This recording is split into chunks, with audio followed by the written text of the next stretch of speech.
On est bon. Donc, je me présente en quoi? En 2 mots. Donc, je suis directeur adjoint aux études pour les formations Bac+2, Bac+3 au sein de l'ESTP. Donc, je m'occupe entre autres aussi des licences professionnelles qui sont au nombre de 2 au sein de l'ESTP, dont justement la licence professionnelle management et conduite de travaux. Donc, vous avez ici plusieurs choses là.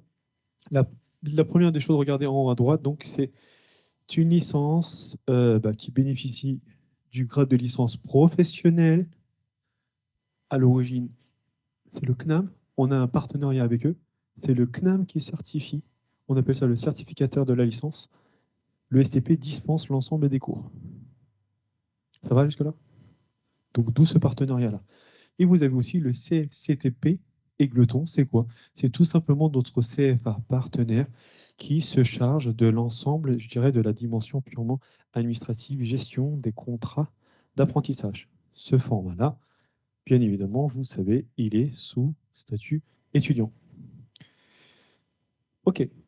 Bon, qu'est-ce qu'on va faire avec cette licence-là? 1 an de formation.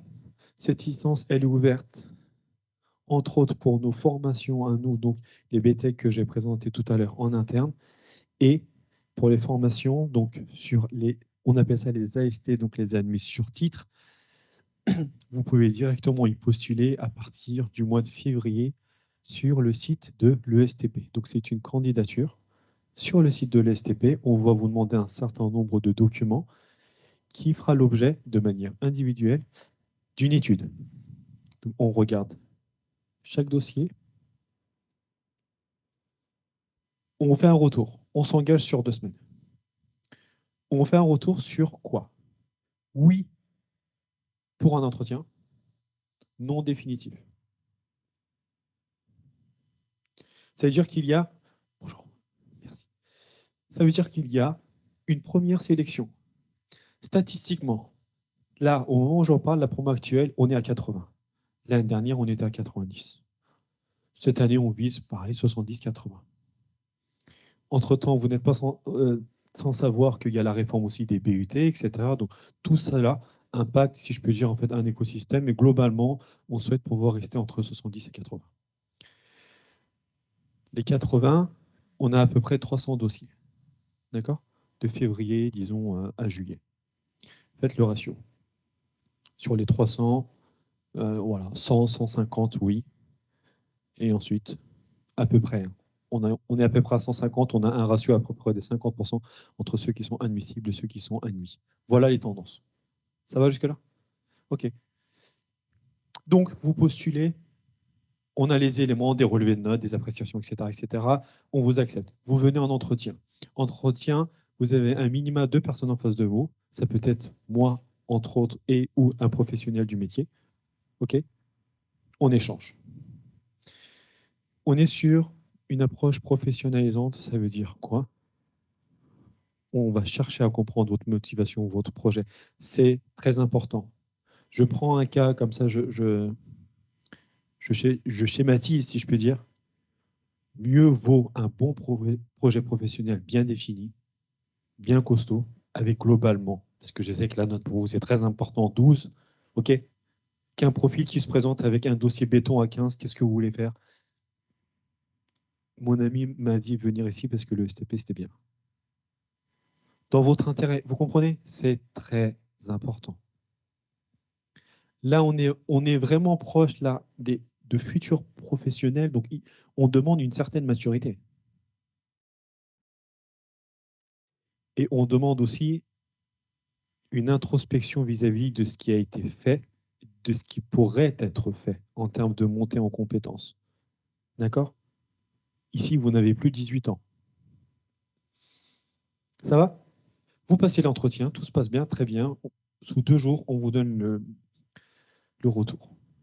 On s'y engage. Oui, non. Oui, OK. OK, ça veut dire quoi? Ça veut dire sous condition d'obtention d'un contrat d'apprentissage. La question avant qu'on la pose, est-ce que le STP vous trouve un contrat d'apprentissage? La réponse est non. Est-ce qu'on peut y contribuer? La réponse est oui, mais on ne garantit rien. Je vous donne un exemple. Globalement, début février, connectez-vous sur le site, la plateforme sera ouverte. Et ensuite, vous avez des sessions de recrutement. Vous allez avoir, donc on va vous communiquer, je n'ai pas les dates encore parce que ça n'a pas encore défini, il y a des salons virtuels avec les entreprises partenaires, donc les JPO, à distance, sur lesquels vous pourrez potentiellement vous positionner sur des offres de contrats en apprentissage. Voilà. Je prends les pires de cas, ça arrive, mais je ne m'engage pas là-dessus. Un des étudiants a commencé en septembre. Globalement, on commence, vous êtes là, présent physiquement, mi-septembre, d'accord ? Contractuellement, il faut que ça commence le 1er septembre. Voilà, parce que vous commencez la période d'entreprise, il y a 2 semaines. D'accord, vous commencez votre entreprise début septembre. Lorsque l'étudiant est venu, l'apprenti est venu mi-septembre, il n'avait toujours pas de contrat. Est-ce qu'on accepte? Oui. Est-ce que ça devrait arriver? Non. Est-ce qu'on l'a aidé? Oui. Est-ce qu'il a trouvé? Oui. Est-ce que c'est un cas particulier? Oui. Est-ce qu'on s'est engagé à lui trouver quelque chose? En aucun cas. J'ai été clair là-dessus? On vous accompagne, mais on ne s'engage en rien. Ceci étant dit, mon téléphone ou ma boîte mail ou la boîte mail des collègues, des anciens, et pour nous, c'est, si je peux dire, la force de frappe, nous dit, bah, Monsieur Bage, je suis diplômé de la promo, ça c'est la puissance du réseau, je suis diplômé de la promo Intel. Aujourd'hui, nous sommes à la recherche de tel profil. Et hop, on envoie. Ce candidat, je l'ai apprécié lors de l'entretien, on l'envoie. Il le mérite. Elle le mérite. On y va. Voilà comment ça fonctionne. Autre cas de figure, un professionnel arrive en ma présence ou la présence d'une de mes collègues. Lui, je le veux. Bah, très bien, tant mieux. Ça, par contre, c'est fréquent. Donc, vous faites la différence, c'est fréquent. Voilà. Ça va? Bon, ok. Bah, je pense avoir tout dit. 80, 85. Bon, coût de la formation, vous êtes sous contrat apprentissage, donc mis à part la CVEC ou la CVEC, appelez ça comme vous voulez. D'accord? Il n'y a pas de frais, dans la mesure où c'est pris en compte par le contrat. Donc, nécessairement par les entreprises. Ok, c'est bon. On peut y aller, merci.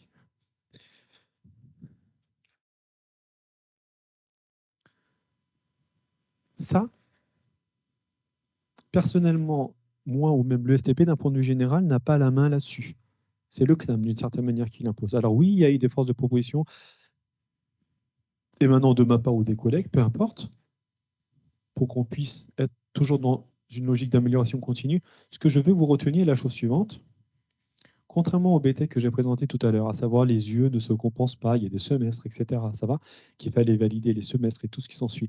La licence ici que vous voyez, elle est sur une année complète. Vous rentrez en septembre, moyennant des périodes d'apprentissage, etc. À partir du mois d'avril, je ne vous vois plus parce que vous êtes en entreprise et vous préparez votre PFE, qui est un critère de diplômabilité, pour une soutenance juin-juillet. Vous ne validez pas votre PFE, vous n'avez pas votre licence, même si vous avez 20 de moyenne. Qu'est-ce qu'il faut faire pour valider la licence? Ben, vous avez toutes ces matières-là, modules, on appelle ça des modules, avec donc des dimensions très techniques et en même temps managériales, qui sont encore une fois disposées pour le coup, ce que je disais, par des professionnels du métier quasiment à 100% de leur temps. Ben, il faut les valider. Il faut les valider à 10, et là par contre ça se compense. Prenez n'importe quel prépa de chantier ou orga, ce que vous voulez. Vous avez 9, à l'autre vous avez 11, ça se compense. La question ne se pose pas. Tout à l'heure, je vous ai dit tout le contraire pour les bachelors, vous êtes d'accord? Ici, ça se compense. Alors moi, que je veux, peu importe le CNAM, leur fonctionnement, sur la base de l'ensemble de leur licence, c'est comme ça. OK? Historiquement, il y avait certains modules ici avec la gestion de chantier, donc je ne rentre pas dans les détails techniques, mais globalement, vous allez avoir beaucoup de planification de chantier, méthode, planif, gestion administrative et financière, technique d'estimation de prix, tout ce jargon-là, peut-être que certains sont initiés. J'avais vu quelques écarts, donc on a été force de proposition pour augmenter les coefficients. Ça va? Et on a eu gain de cause, tant mieux, c'est passé. Le CNAM a accepté. Pourquoi on fait ça? parce qu'on veut un minima diminuer les impacts, si je puis dire, ou les conséquences d'une compensation. En licence, aussi une nouveauté, vous avez aussi l'option entre bâtiment et TP. Dès le début de l'année, on va vous poser la question. Vous choisissez bâtiment ou TP. Ce n'est pas valable pour l'ensemble des modules. Vous comprenez bien que pour la communication professionnelle ou l'anglais ou le management d'équipe, la différence n'a pas lieu d'être, d'accord? Mais pour 4 UE, 4 modules, pardonnez-moi, de mémoire, vous allez avoir cette distinction-là, où la classe sera séparée en deux, entre bâtiment et TP. Voilà. Sinon, globalement, la classe, les 80, seront toujours séparés en deux, par ordre alphabétique. 2 promos de 40. Donc, tous les cours sont dédoublés, nécessairement, par souci de qualité pédagogique. Quasiment tous. Donc, vous vous retrouvez de mémoire, sauf en anglais, je crois, mais vous ne vous retrouvez jamais, quasiment jamais, à 80. Alors, il y a un premier cours d'initiation, par exemple, ici, pour la gestion de projet de construction, où le prof va venir, il va dire, bon, là, vous êtes 80. Il va vous dire, voilà, on va faire du bâtiment, du TP, etc. Et ensuite, on décline. En communication, vous avez encore des sous-groupes. Ça va? Bon, OK. Donc là, on va véritablement former les pièces que vous allez avoir. Alors, là, j'insiste, c'est très important. Autant pour les premières et deuxième années du coup là du bachelor, on va vous accompagner dans les pièces, les ressources qu'on va vous communiquer, etc. D'accord? Là, vous avez les pièces pour les initiés, encore une fois, quand vous allez avoir un DCE, un CCTP, un CCAGE ou autre, d'accord? On ne va pas vous noter ressources 1, allez voir, on y va. Donc, on vous balance des ressources, vous allez, n'oubliez pas, le métier de conduc, d'assistant conduc, OPC, etc., il y a une dimension administrative qui n'est pas négligeable. C'est très important. Ça fait partie intégrante du métier. Aller chercher l'information dans une pile de papier, trier l'information, faire des choix, etc., etc. Vous connaissez mieux que moi, n'est-ce pas? Du moins, je l'espère. OK? Sinon, voilà, le bâtiment, ça c'est important aussi. On est très orienté gros œuvres, d'accord? Tout à l'heure, on va vous montrer aussi donc, une liste des formations qui sont éligibles. Et vous allez voir qu'elle est vraiment très transverse parce que, encore une fois, on vise une approche assez globale de la gestion de projet. Oui, tout ça, j'ai dit tout à l'heure, même là. Au niveau des métiers visés, chargé, maîtrise d'œuvre, entre autres peut-être à moindre mesure, mais on va surtout former des conducteurs de travaux. Et tout dépend du choix de votre entreprise. Est-ce qu'on est bien d'accord là-dessus? C'est fondamental. Ne faites pas, s'il vous plaît, un choix par dépit. Si vous êtes amené à faire un choix par défi, potentiellement, je vois deux explications. Un, vous y êtes très en retard. Et deux, vous ne savez pas ce que vous voulez. On ne rentre pas dans ces formations-là pour pouvoir se dire « Ah, peut-être que… » C'est très important. C'est vraiment, encore une fois, vous allez avoir des professionnels du métier qui ont un jargon bien spécifique, avec des pièces, une dimension, un monde qui lui est propre. Vous savez, le BTP, c'est un monde qui lui est propre. Donc là, ils vont déjà considérer que vous êtes initié à ce monde-là. D'accord? Ils ne vont pas vous faire un cours sur ce qu'est un maître d'œuvre. En première année, oui. OK. Merci. Voilà la liste. Alors, c'est la liste. Vous allez me poser la question, est-ce que ça? Il y a les invariants, ils sont là. Les bâtiments, le BTS BAT, enveloppe, entre autres, peut-être le TP. Enfin, surtout les TP, pardonnez-moi. On a rajouté quelques formations. C'est un parti pris. Ça veut dire quoi? Ça veut dire que c'est un pari pour vous et pour nous. Le retour d'expérience montre, encore une fois, c'est pour ça qu'on a besoin pour cette formation d'un entretien, d'échange. On veut voir, qualifier, quantifier votre projet professionnel. C'est très important. Ça veut dire quoi? On va vous poser clairement la question, quel est votre projet professionnel? Est-ce que vous avez des contacts d'entreprise? Pourquoi? Dans quelle mesure est-ce que vous avez pu prendre contact avec ces entreprises? Où en êtes-vous dans la recherche? Qu'est-ce que vous souhaitez, comptez faire par la suite? Posez-vous cette question-là. C'est la question qu'on va vous poser. Qu'est-ce que vous comptez faire par la suite? Pourquoi vous avez choisi cette entreprise-là? Vous avez un BTS bâtiment, très bien. Pourquoi est-ce que vous avez choisi cette entreprise? Vous avez fait un BTS ici, celui qu'on a rajouté, aménagement et finition. Là, on est, pour les initiés, encore une fois, aménagement et finition. Là, on est sur du second œuvre, du suivi. Pourquoi vous postulez ici? Qu'est-ce que vous attendez de la formation? C'est une question implicite qui sous-entend, vous connaissez le contenu de la formation? Pourquoi vous faites ça? Donc, la conclusion, c'est quoi? C'est que toutes les formations, si je puis dire, qui sont, à première vue, comme ça, non conventionnelles, si je puis dire. D'accord? On va vous demander des explications complémentaires. On veut simplement se rassurer que vous ne prenez pas cette licence-là par dépit. Un BTS aménagement finition qui a fait son BTS en alternance dans une entreprise qui a suivi des sous-traitants en gros œuvre, de cloison, etc. Peut-être, ça peut être de la moquette, parquet, ce que vous voulez. Est-ce qu'il a géré, lui, des équipes, des projets? Oui, on est dans cette continuité-là. Ça va?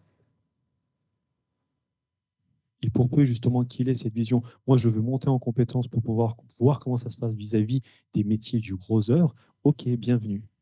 On regarde les notes, hein, et les commentaires aussi.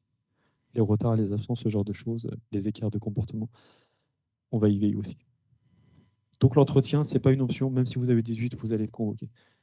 Et c'est pas plus mal, c'est dans l'intérêt de tout le monde.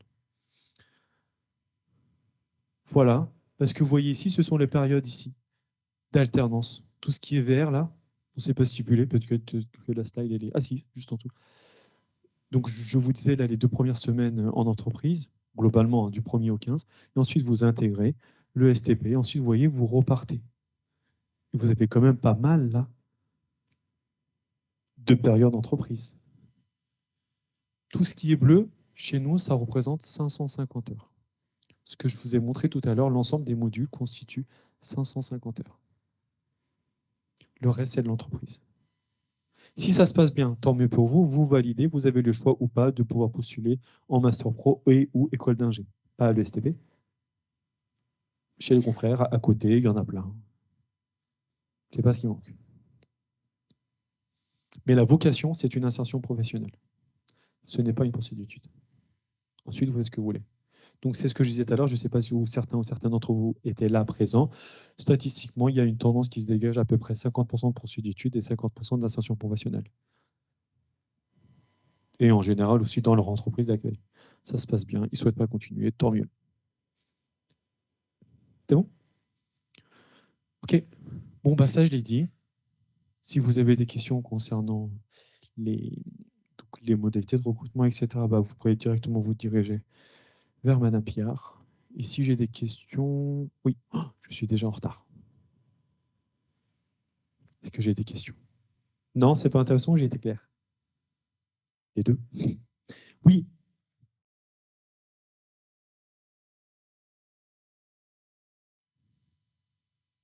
Alors pour... Excusez-moi, j'ai pas entendu. Oui.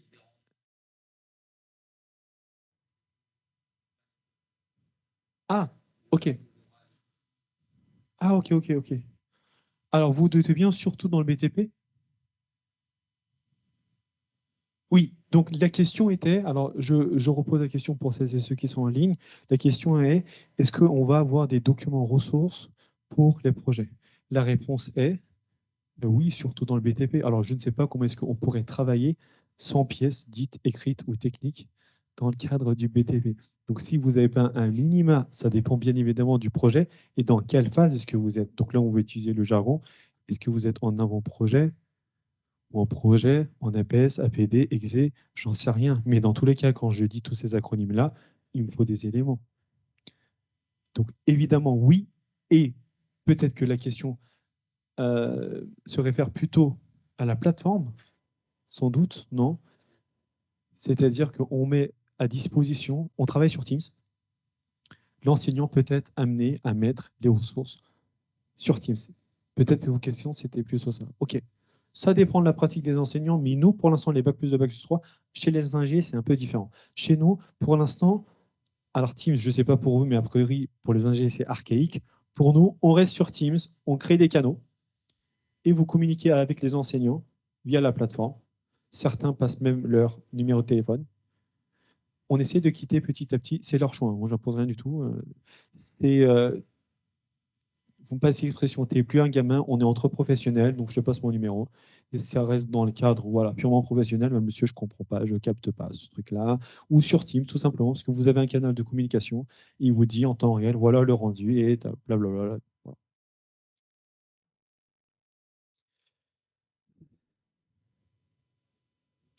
Alors, moi, je ne m'y engage pas parce qu'ils n'ont pas cette obligation-là. Ensuite, tout dépend comment eux, est-ce qu'ils articulent leur projet. Ils peuvent très bien vous dire, écoutez, moi, ce projet-là, le rendu, il me le faut à cette date-là. Vous avez la date du rendu qui est disponible sur Teams, sur la plateforme. Ça va, vous le rendez.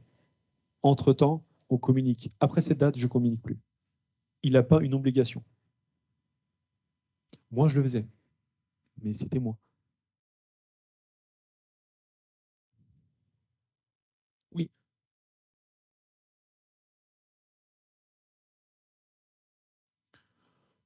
Oula, j'ai pas de j'ai pas du tout de représentativité par rapport à ça. Mais globalement, ce qu'il faut comprendre, vous avez une approche par projet pour l'ensemble des matières techniques. Je vous donne un exemple. Ce que moi, cette année, en termes de nouveautés, j'essaie de mettre en place ce qu'on appelle l'interdisciplinarité. Quand je prends un projet, par exemple, typiquement, vous allez faire du Revit, OK? Ben, l'idée, c'est de pouvoir traiter cette maquette-là en étroite collaboration avec les autres modules pour favoriser ce qu'on appelle l'interdisciplinarité dans la mesure où, c'est simple, dans la situation réelle, il n'y a pas telle ou telle matière. Il y a un projet qui mobilise plusieurs champs de connaissances. Voilà. Donc ça peut être un projet qui est imbriqué dans un autre. Je pense qu'on va devoir passer à oui. la licence S'il n'y a pas une dernière question, oui, parce qu'on est déjà très... Et VRD. C'est bon? Merci. Merci. OK. Donc, on va passer à la licence, la deuxième licence. Je vais être accompagné par le sachant du coup. Tu peux me donner un coup de main sur les aspects purement techniques? Alors, il y a une petite coquille. Ce n'est pas Yacine Arirech, c'est Yacine Hassani. Oui, c'est Hassani, mon collègue. Qui est responsable du laboratoire topographie. Topo. Donc, c'est la deuxième licence. OK. Donc, tout comme nous avons un partenariat avec le CNAM, ici, c'est une licence en partenariat dans la continuité, vraiment, avec l'UPEC. Donc, pareil pour le CFA partenaire, le CFCTP. Je t'en prie. Ça ne fonctionne pas ainsi. Ça, on l'a dit, c'est très générique. On va y aller droit au but. OK. Qu'est-ce qui change au final? Alors là, par contre, un point qui est très important. Autant la licence précédente, est-ce que vous avez vu d'une certaine manière les BTS qui sont éligibles? On a ouvert. OK? Avec cette licence-là, alors c'est pas mon collègue qui est expert en la matière qui va dire le contraire. Quelqu'un qui n'a jamais fait de topo, ça c'est un monde à part. OK? C'est un jargon à part. Vous aurez pu faire 15, 20 ans de BTP. Si vous n'avez jamais touché à la topo, vous n'allez pas l'inventer. OK? Ça veut dire quoi? Ça veut dire qu'on va être beaucoup plus restrictif sur les formations qui sont éligibles. Et si jamais on a un moindre doute, alors pareil, le jour de la soutenance, pour le coup, vous avez aussi des professionnels, ils vont chercher. Encore une fois, dans l'intérêt de tout le monde. Parce que nous, l'idée, quand ici on en déclare 30, 35, 40, on a une capacité maximale de 40. Cette année, on est 30 ou 31. Ça va? On veut tout simplement qu'ils réussissent avec brio. C'est tout. D'où, justement, vous avez une restriction. Globalement, on va prendre là des BTS qui sont déjà initiés, donc le fameux MGTMN. OK? Tout le reste, on va être très attentif. Très, très, très, très attentif. On va former quoi? des assistants géomètres. Alors, vous pouvez travailler sans doute, être amené à travailler en cabinet ou sur terrain. Mon collègue pourra vous en dire plus là-dessus. Mais les modalités pour pouvoir y postuler sont globalement les mêmes. Vous regardez sur le site. C'est bon? Je passe à la suivante compétence. Oui. Je t'en prie. Okay, merci Mura. Oui.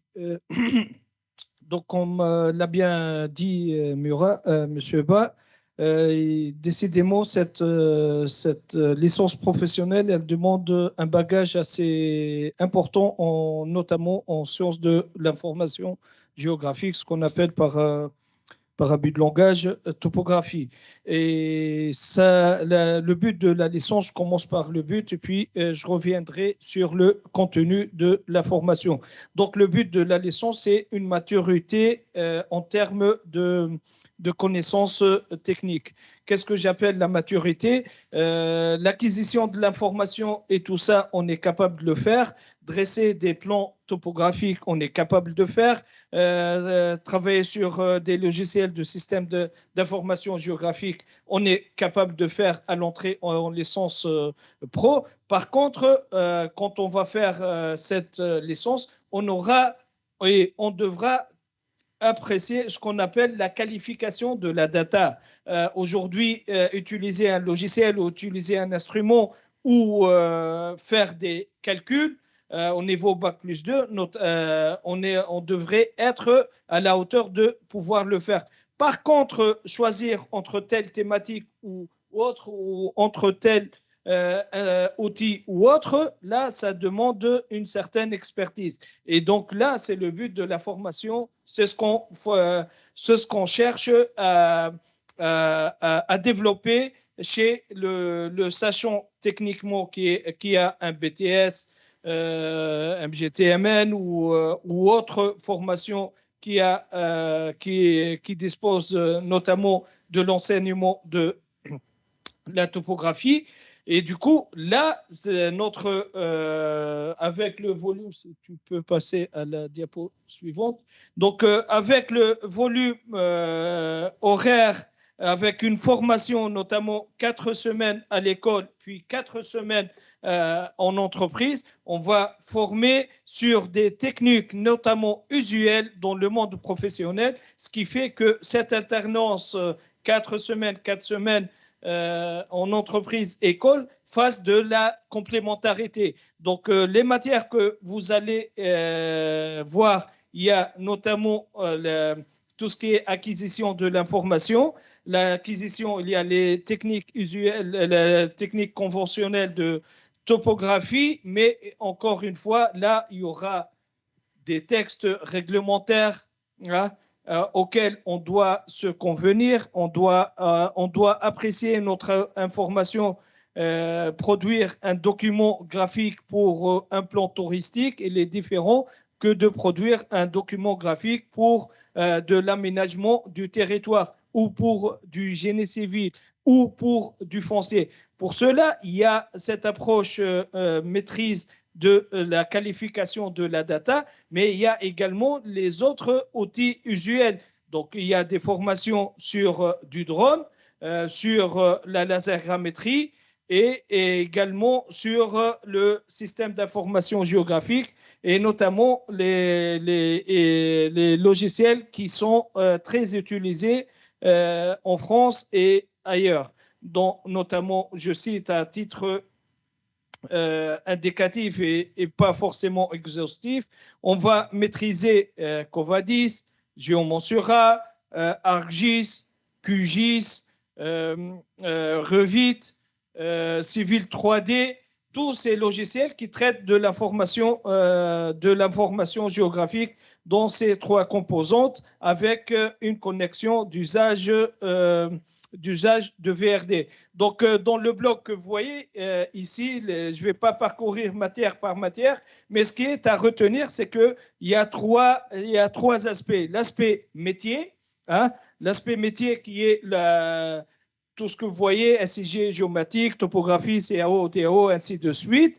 Puis, il y a l'aspect, les connaissances dont on doit disposer aujourd'hui pour occuper le poste de chef de mission, le poste de technicien, le poste de manager, qui sont la communication professionnelle et l'anglais. Et puis, on va travailler sur un troisième axe qui est le projet tutoré. Le projet tutoré, ça se fait à trois parties. Il y a l'apprenant qui est l'élément majeur dans ce projet tutoré, mais il y a également deux autres parties qui sont l'entreprise. Donc, on va travailler sur une problématique généralement innovatrice, une problématique qui intéresse l'entreprise, qui motive l'étudiant et que l'école, elle approuve que c'est un niveau de développement et la réponse à cette problématique, le niveau exigé pour une sortie de licence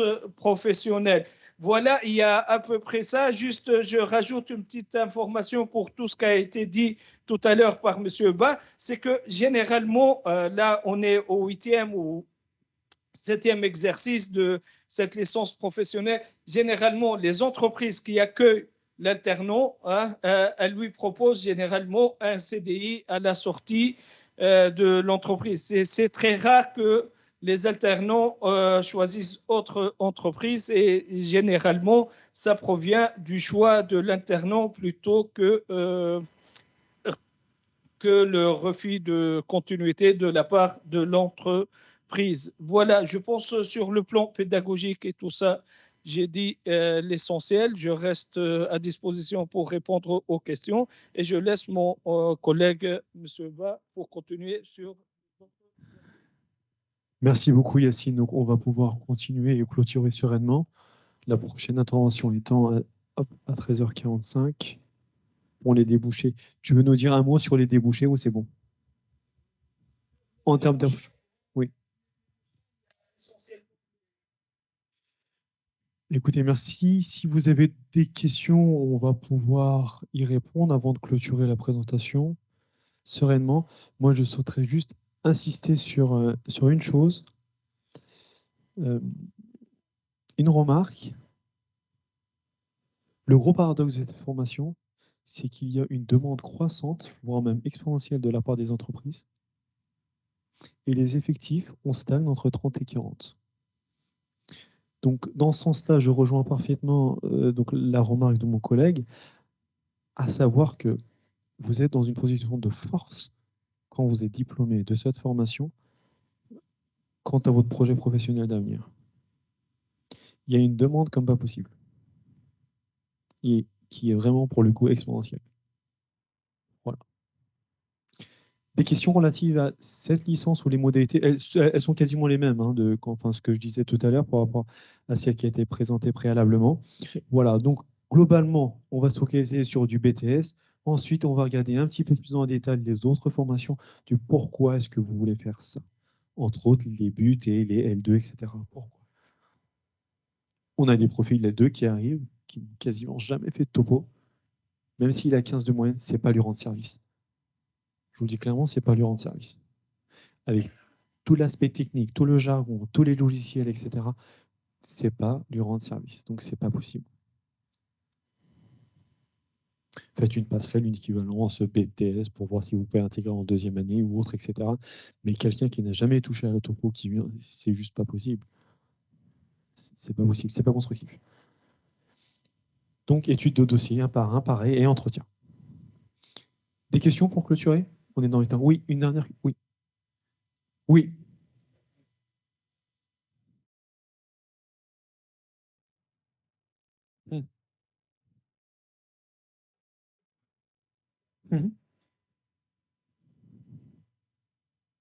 Oui. Oui.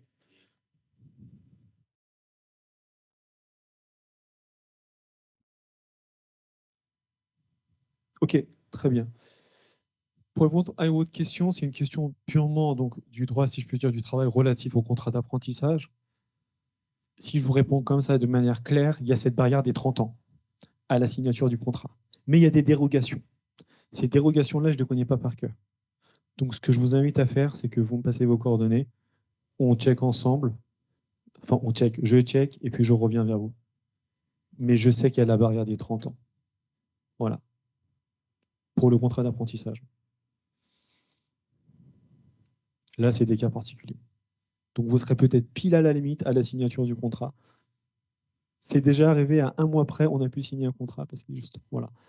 Mais c'est vraiment du cas particulier. C'est bon pour nous? Bah, très bien. Prenez soin de vous. Juste, il y a le lien vers le site pour déposer votre candidature pour l'admission, en fait.